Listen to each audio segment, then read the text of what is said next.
everything is made in China. I know what you're saying. I did my research. It's not the same. Yes, it is. You guys, the TikTokers have done the big one. Watch this. See the evidence. You will never look at some dummy walking around with an $89,000 Birkin again. Luxury fashion just got hit with a twist no one saw coming. Do you know how much one of these bags costs at boutique? Let me tell you, 30,000 USD. And do you know how much it costs from us? If you buy from us, only less than 1/10 of its price. And we use exactly the same leather, same hardware, same thread, anything exactly the same. The bag may say made in Italy, but it's quite possible that only the clasp was attached in Italy. The rest of the bag was made in China. Chinese manufacturers are reportedly stepping out of the shadows, and what they're saying could shake the Hermes empire to its core. More than 80% of the luxury bags in the world are made in China. You walk into Hermes and say, hey, I want to buy one of these. You know what they say to you? No, we don't have them. First of all, you have to be Hermes customers. You have to demonstrate that you like the brand.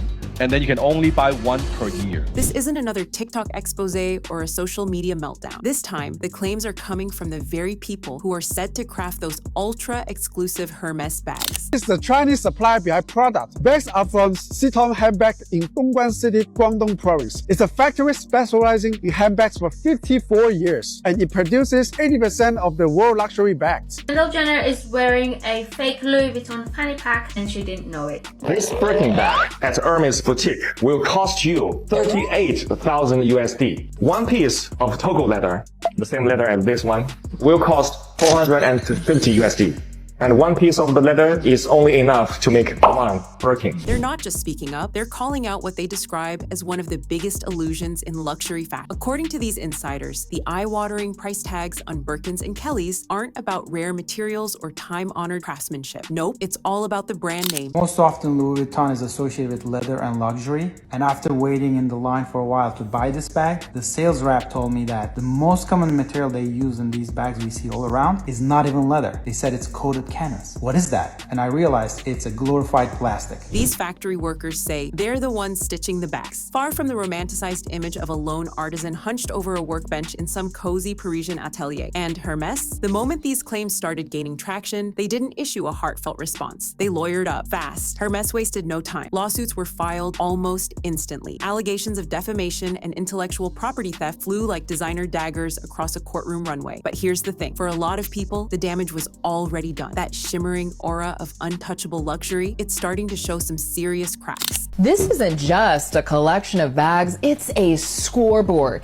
and they represent milestones and decisions that I made. Let me show you this bag right here. This is actually my first designer bag. More than 80% of the luxury bags in the world are made in China. Chanel is an expensive bitch, okay? Chanel is someone who gave herself permission to win. When I went in to purchase this bag, it took me 25 years. Not because I didn't have $5,000, because it took me 25 years to give myself permission to buy this. It took me 25 years to feel worthy of this thing. The long-standing fantasy of made in France is beginning to unravel. And now there's one burning question on everyone's mind. Have we been scammed this entire time? What began as quiet whispers soon turned into grainy leaks. And now, full-blown exposés. Multiple Chinese manufacturers have come forward with behind-the-scenes footage that they claim reveals the real story behind Hermes production. I'm surprised you didn't know all these luxury brands actually produce in small Chinese factories, mostly in Guangdong province. They simply just slap the label, do it after productions. These designer bags, clothes, shirts, shoes, the production cost is maybe $7 to $8, maybe even lower. But with that logo, suddenly you rank up to over 1,000, sometimes even tens of thousands.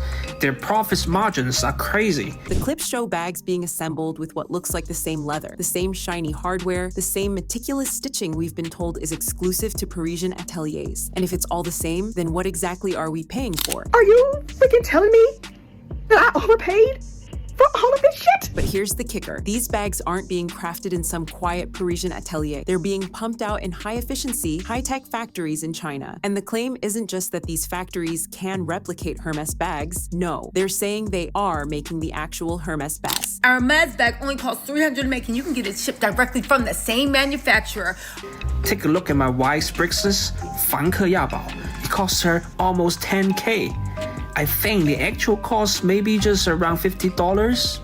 In fact, most of Chinese people know these items only cost pennies to make.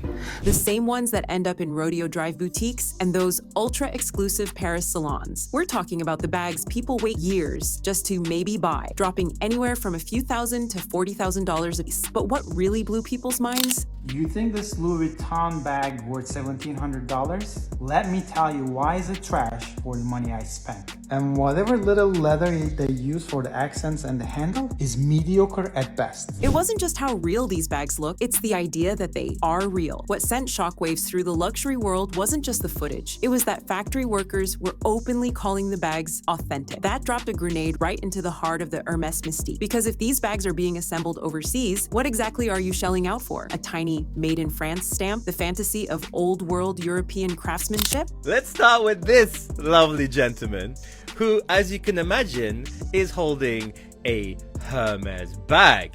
What he reveals is that they manufacture 85% of this and then send it to Italy or various other places. They put the logo and stamps and everything else on there and say it's from Italy. And he reveals everything and then goes and says, this bag that is now sold in the USA for $30,000 is made for $2,000. You're like me and you've been seeing nothing but Chinese sellers on your For You page for the last 2 days. It's starting to make you wonder, are DHgate bags the actual dupe, or have these luxury brands been duping us this entire time? Consumers started waking up fast. This wasn't counterfeit. It was something way more dangerous. Corporate exposure. Raw, undeniable, and honestly pretty humiliating. And the factories didn't just spill secrets, they mocked the whole thing. They claimed a Birkin, the one you fork over $30,000 for, cost them under $600 to produce. Let that sit with you for a sec, but here's the kicker. Hermes didn't blink. The moment this hit the spotlight, they moved fast. The moment those videos started gaining serious traction, Hermes went full scorched earth. Their legal team launched lawsuits targeting multiple Chinese manufacturers, accusing them of defamation and unauthorized reproduction of intellectual property. And Hermes didn't tiptoe around it. In official statements, they called the allegations false, malicious, and a direct attack on the integrity of their brand. They doubled down hard, insisting that every single one of their products is handcrafted in France, assembled by elite artisans who spend years mastering the craft. Our artisans, they need to do 4 years of training to be able to manufacture a Kelly bag. This that you've just seen, the perlage, you need to be very skilled, very, very good. According to Hermes, their supply chain is tightly controlled with no room for unauthorized third parties. Any claim to the contrary? They say it's nothing but a flat-out lie. Behind the polished PR statements, insiders say the mood inside Hermes was pure chaos. Executives were reportedly scrambling, and internal memos allegedly flagged the situation as a full-blown brand reputation emergency. One source claimed that even among top leadership, there was a growing fear. Even if Hermes won the lawsuits, the trust might already be gone. Because let's face it, once consumers see something with their own eyes, no legal battle can unsee it. And online, things got brutal. Social media lit up with side-by-side comparisons of real versus fake bags that looked identical. Comment sections filled with one painful question after another. Why would anyone ever pay $25,000 again if the same exact bag can be made for a few $100? I have a friend who is a manager in the factory of Louis Vuitton,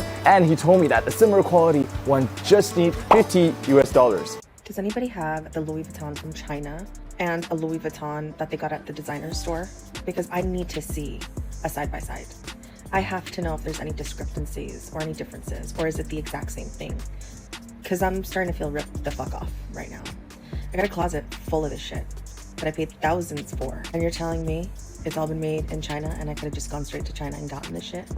It just can't be the same. To make things worse, some Hermes resellers reportedly started pulling listings, quietly stepping back as the controversy spiraled. The ripple effect hit hard. Resale prices dipped, and longtime collectors began second-guessing the authenticity of bags they'd purchased years ago, bags they'd insured for tens of thousands. This wasn't just a courtroom drama anymore. It was a full-on public trust meltdown. And while Hermes might be stacking legal wins, they're losing something much harder to repair: perception. Because when a luxury brand has to shout, "We're real," it's already lost the one thing that makes luxury luxury truly powerful? Mystery. And the fallout? It's only just getting started. Now let's break down the numbers, because this is where the outrage really kicks in. According to the very manufacturers who claim to have worked on Hermes bags themselves, producing a Birkin or a Kelly costs about $600. There you go. Let that number echo for a second. That $600, it's not cutting corners. That includes premium leather, skilled labor, and high-quality hardware. Yet somehow, these same bags are marked up to $15,000, $25,000, even $38,000 or more, depending on the model and the mystique. Hermes insists the price isn't just about materials or craftsmanship, it's about exclusivity, the story, the legacy, the supposed heritage passed down through generations of artisans. But now, those grand words are starting to feel a lot like polished marketing, because when you strip away the storytelling, the silk scarf branding, and the glow of a Paris showroom, what are you really left with? A bag being sold at nearly 65 times its production cost. That's not luxury, that's extortion with a logo. People are officially over it. TikTok is overflowing with side-by-side comparisons of designer bags, factory-made versus official, and honestly, the differences are so tiny they're barely even there. Reddit's buzzing too, with once loyal luxury shoppers coming clean. They feel scammed, ashamed, even betrayed, because this isn't just about fashion anymore. It's about identity. Being told your worth, your social standing is defined by a bag that, according to insiders, might not be any different from one made in a Shenzhen workshop. Luxury brands can spin the craftsmanship narrative all they want, but the internet isn't buying it. The receipts are out and people are mad. And it's not just the price that stings, it's the illusion that came with it. Then it got even messier. The moment this story broke online, the resale market took a nosedive. People who once flaunted their Hermes collections like trophies suddenly started panicking. Brutal questions started flying. How do I know mine isn't one of the bags that got exposed? Why did I drop 6 figures on something that might have been cranked out like a glorified knockoff? And just like that, the whole illusion started to crack. Auction houses, luxury consignment sites, even third-party authentication services completely swamped. Some kicked off quiet internal audits. Others allegedly flagged listings for deeper checks. And behind the scenes, major resellers began quietly pulling certain bags from their platforms while they scrambled to reevaluate what authentic even means now. Translation: full-blown panic mode. Behind the scenes, collectors started pulling out fast. Prices dip and trust gone. Meanwhile, social media turned into a war zone. Former Hermes loyalists didn't hold back, dragging the brand and anyone still defending it. Words like brainwashed, elitist sheep, and luxury Ponzi scheme were thrown around like confetti. One comment went insanely viral and cut right to the heart of it. I didn't buy a bag, I bought a delusion, and now I want my money back. This wasn't just a PR crisis, it was a full-on credibility collapse. The whole Hermes image, elite, handmade, passed down for generations quality, was shattered overnight. And here's the twist. Hermes, they're not the only ones. Not by a long shot. The second they got exposed, the dominoes started to fall. The rest of the luxury world, they didn't stand a chance. Once the Hermes scandal went viral, it triggered a chain reaction across the entire fashion industry. Suddenly, every major name was under the microscope. Whispers turned into full-blown speculation. Prada came under fire after posts started circulating, claiming parts of their handbags were being stitched in the same Chinese factories, only to be shipped off to Europe just so they could legally slap on a Made in Italy label. And Louis Vuitton, they weren't spared either. Old exposés started resurfacing, pointing out that even their most iconic monogram pieces were often assembled in countries like Spain and the US, while still charging inflated European luxury prices. Then there's Chanel, where people began asking, are we just paying for the name at this point? The silence from the luxury giants, absolutely deafening. And in this case, silence isn't golden, it's suspicious. Consumers started connecting the dots fast. If Hermes, the poster child for exclusivity and craftsmanship, can allegedly be tied to outsourced off-the-books production, then who isn't cutting corners? And then it got even messier. Insiders from some of these factories are now stepping forward, claiming they've worked on bags for multiple high-end brands. Same materials, same assembly lines, just different logos stitched on at the end. Let that sink in. What the public's waking up to is devastating for luxury labels, because now people are seeing it for what it really is. These brands aren't necessarily selling better quality, they're selling better stories. And that fantasy, that polished illusion of true luxury, it's unraveling right in front of us. The internet has a long memory, and now every luxury brand is under the spotlight. The fallout, it's only just beginning. What's even more fascinating is how this controversy is flipping the script. That old stereotype that anything made in China is low quality, people are rethinking it. Modern Chinese factories are now producing goods that rival or even surpass European standards. And that shift is changing the way consumers think fast. Hermes, once untouchable, is now watching its revenue and reputation hang in the balance. The lawsuits, the backlash, the non-stop headlines, it's more than just bad press. It's a financial threat, not just to Hermes, but to the entire luxury ecosystem. The illusion of exclusivity and master craftsmanship, it's slipping. And as As consumers get smarter, more informed, and less willing to accept vague branding as proof of value, the pressure's on. In a world where transparency rules, can these luxury giants still hold on to their sacred reputations? If you've ever questioned the price tag on a luxury item or felt like you were buying more myth than material, now's your moment. Drop a comment, share your story, and don't forget to subscribe for more deep dives like this one.